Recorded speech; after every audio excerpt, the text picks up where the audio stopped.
C'est un parcours renouvelé à plus de 50% par rapport à celui de 2017. Le 86e Rallye Monte-Carlo se conjugue entre tradition et innovation, avec un programme qui risque de marquer tous les esprits. Le départ officiel sera donné le jeudi 25 janvier dès 18h, place du Casino. La première étape nocturne se disputera dans les Alpes de Haute-Provence avec l'inédite Thouars-Sisteron et la traditionnelle Bayon-Bréziers. Le lendemain, l'épreuve se déroulera sur 3 départements afin d'offrir aux spectateurs 150 km de chrono, avec pour ouverture des hostilités l'éprouvante épreuve spéciale Vitrolles-Oz.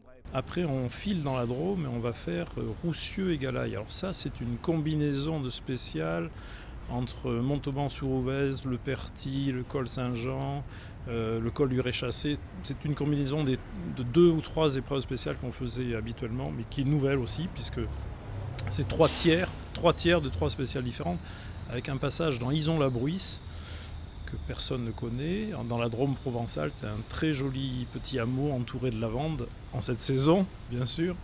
Et on souhaite qu'il y ait un petit peu de neige aussi, puisqu'on est à plus de 1200 mètres d'altitude. Et on finit à Égalaï, que l'on connaît bien, puisqu'on avait traditionnellement une épreuve. Alors c'est exclusivement dans la Drôme. Et on retourne sur Gap en faisant une entièrement nouvelle, là encore, qui s'appelle Vaumeil-Claret, qui fait une quinzaine de kilomètres. C'est pas une très longue.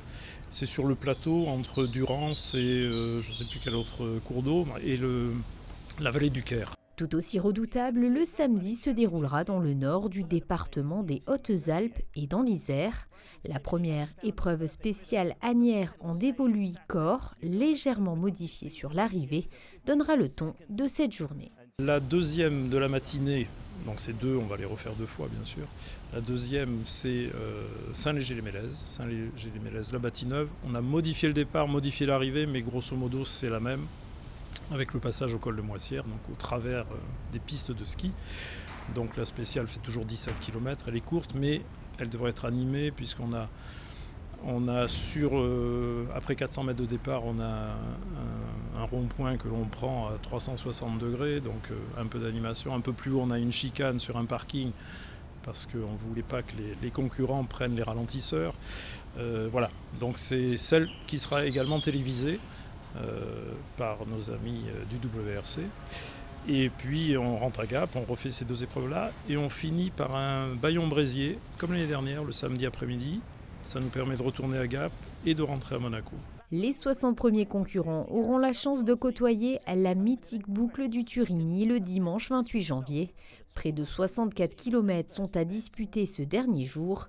Les équipages devront affronter la Bolène Perracave et la Cabanette Col de Brosse qui fera office de Power Stage lors du second passage.